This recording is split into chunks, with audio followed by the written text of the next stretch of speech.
pagtulong natin ay nasa pangalan ng Panginoon. Siya ang lumikha ng langit at lupa. Ating ipahayag ang ating mga kasalanan sa Diyos.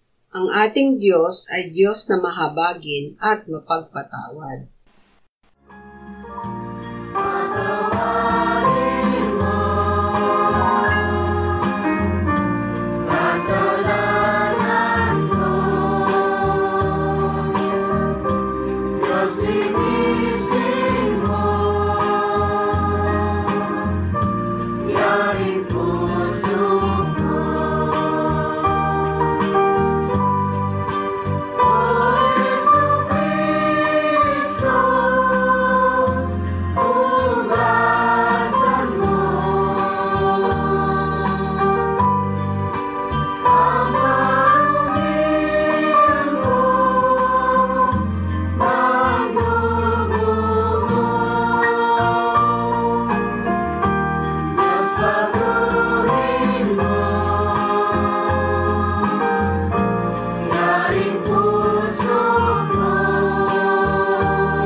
Mapalad ang tao na pinatawad na iyong kasalanan at nalimot na rin ang kanyang nagawang mga pagsalangsang.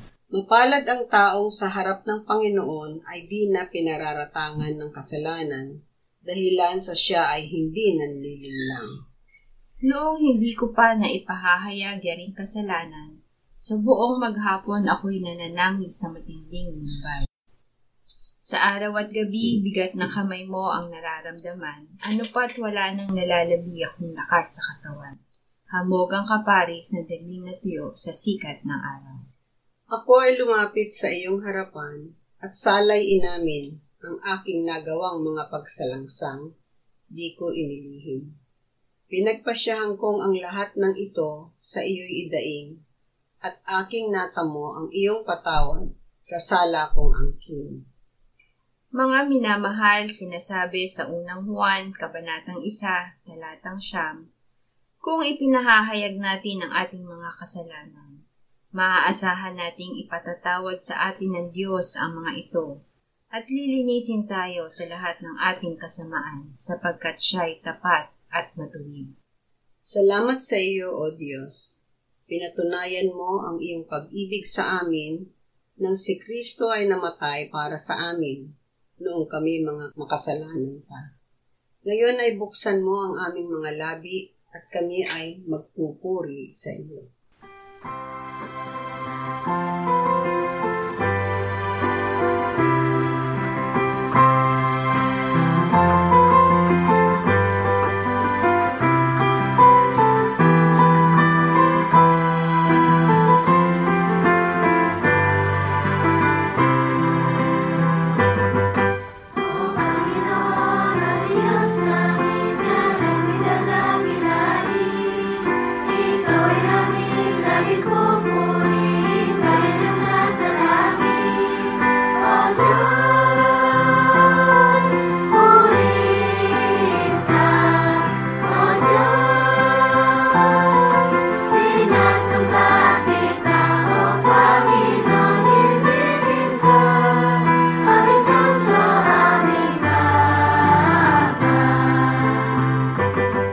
Ang mga batas sa iyo aawit kahit mas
Amos 8:4-7.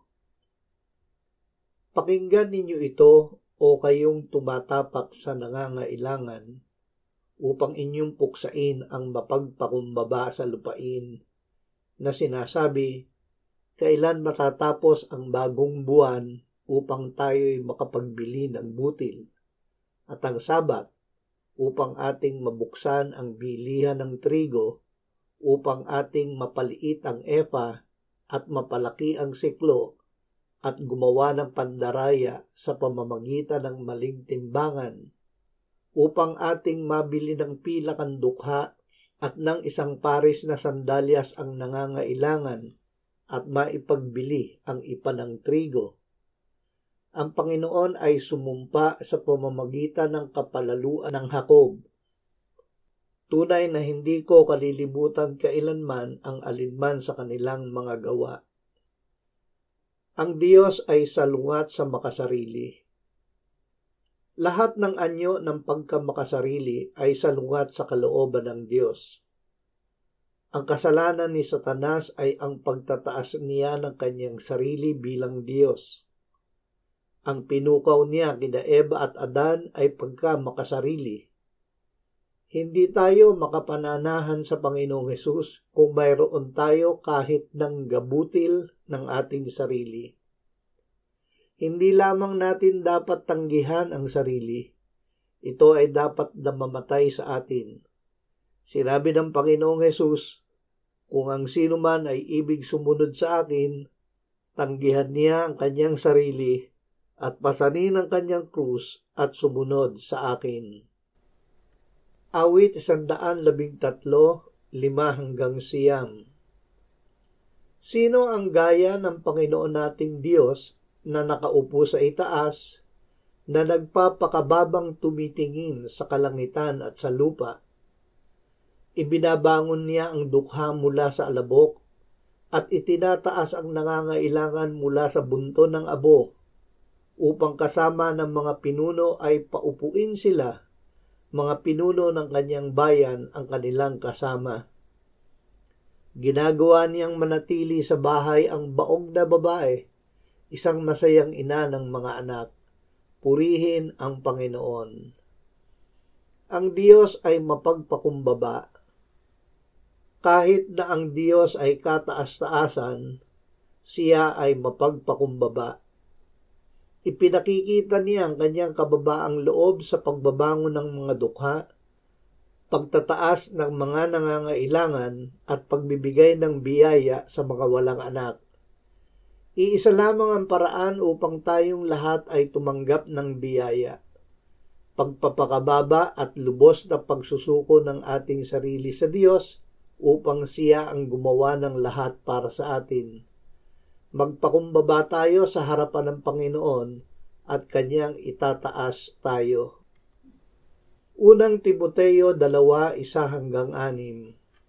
Una sa lahat ay isinasamo ko na gawin ang mga paghiling, mga panalangin, mga pamamagitan at mga pagpapasalamat patungkol sa lahat ng mga tao, patungkol sa mga hari at sa lahat ng nasa mataas na katungkulan, upang tayo'y mamuhay na tahimik at payapa sa buong kabanalan at paggalang. Ito'y mabuti at kaaya-aya sa paningin ng Diyos na ating tagapagligtas, na nagnanais na ang lahat ng tao ay maligtas at makarating sa pagkakilala ng katotohanan, sapagkat may isang Diyos at may isang tagapamagitan sa Diyos at sa mga tao, ang taong si Kristo Jesus, na ibinigay ang kanyang sarili na pantubo sa lahat, na siyang patotoo sa tamang panahon, upang ang lahat ay maligtas. Sa Diyos tayo nagkasalang lahat, dahil sa kanyang kababaang loob, hindi niya tayo pinuksa. Sa halip tayo ay kanyang iniligtas. Ito ay dahil sa kanyang pag-ibig sa atin. Ibinigay niya ang kanyang tanging anak upang tayo ay sumampalataya sa kanya at sa gayon ay magkaroon ng buhay na walang hanggan. Ang anak ay nagpakababa at sumunod sa ama. Bagamat siya ay Diyos, ay hindi niya pinanghawakan ang pagiging kapantay ng Diyos kundi siya ay nagkatawang tao, nagpakababa sa kanyang sarili, at naging masunurin hanggang kamatayan sa krus. Lucas 16:13-15. Walang aliping makapaglilingkod sa dalawang Panginoon, sapagkat kapopuotan niya ang isa at iibigin ang ikalawa, o kaya'y magiging tapat sa isa at hahamakin ang ikalawa. Hindi kayo makapaglilingkod sa Diyos at sa mga kayamanan. Narinig ng mga Pariseo na pawang maibigin sa salapi ang lahat ng mga bagay na ito at kanilang tinuya si Jesus. At sinabi niya sa kanila, kayo ang mga nagmamatuwid sa inyong sarili sa paningin ng mga tao, subalit nalalaman ng Diyos ang inyong mga puso, sapagkat ang dinadakila ng mga tao ay kasuklam-suklam sa paningin ng Diyos. Diyos lamang ang paglingkuran. Kayamanan ang karaniwang ninanasa ng taong makasarili. Sinabi ng Panginoong Hesus, huwag kayong magtipon ng mga kayamanan para sa inyong sarili sa lupa, kundi magtipon kayo para sa inyong sarili ng mga kayamanan sa langit. Sapagkat kung nasaan ang inyong kayamanan, naroon din naman ang inyong puso. Katotohanan ang sinasabi ko sa inyo, walang taong nag-iwan ng bahay o mga kapatid na lalaki o mga kapatid na babae o ina o ama o mga anak o mga bukid dahil sa akin at dahil sa magandang balita ang hindi makakatanggap ng 100 ulit ngayon sa panahong ito ng mga bahay at mga kapatid na lalaki, mga kapatid na babae, mga ina at mga anak at mga bukid na may mga pag-uusig at sa darating na panahon ay walang hanggang buhay. Piliin ang kayamanan sa langit.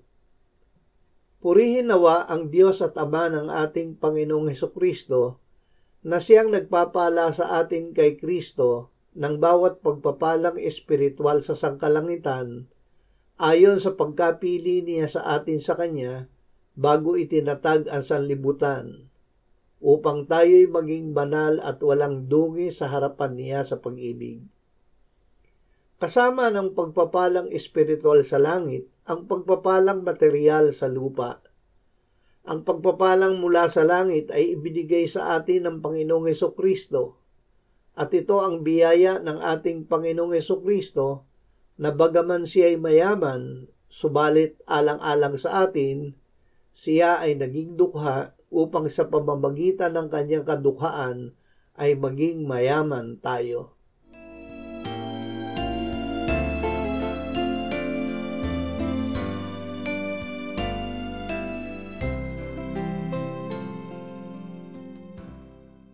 Manalangin tayo. Panginoong Hesus, sinabi mo, malibang kainin ninyo ang laman ng anak ng tao at inumin ang kanyang dugo, kayo ay walang buhay sa inyo.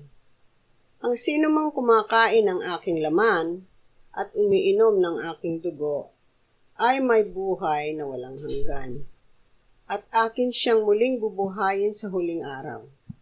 Sapagkat ang aking laman ay tunay na pagkain at ang aking dugo ay tunay na inumin. Siya na kumakain ng aking laman at umiinom ng aking dugo ay nananahan sa akin at ako sa kanya. Kung paanong buhay ang Ama na nagsugo sa akin at ako ay nabubuhay sa pamamagitan ng Ama, gayon din siya na kumakain sa akin, siya man ay mabubuhay sa pamamagitan ko. Panginoong Hesus, aming tagapagligtas, tinatanggap ka namin sa oras na ito bilang aming tinapay ng buhay. Tinatanggap namin ang iyong katawan na ipinako sa krus na matay inilibing, binuhay na muli at iniakyat ng Ama sa kanyang kanan sa langit bilang aming tunay na pagkain. Tinatanggap namin ang iyong dugo na nabuhos sa ikapagpapatawad ng aming kasalanan bilang aming tunay na inumin. Manahan ka at mabuhay ka sa amin upang kami ay mamuhay sa pamamagitan mo, kung paanong ikaw ay namuhay sa pamamagitan ng Ama. Salamat, Ama. Salamat dahil kay Kristo. Kami ngayon ay nakapamumuhay kasama mo kaisa ng Espiritu Santo. Sa iyo ang lahat ng kaluwalhatian ngayon at magpakailanman. Amen.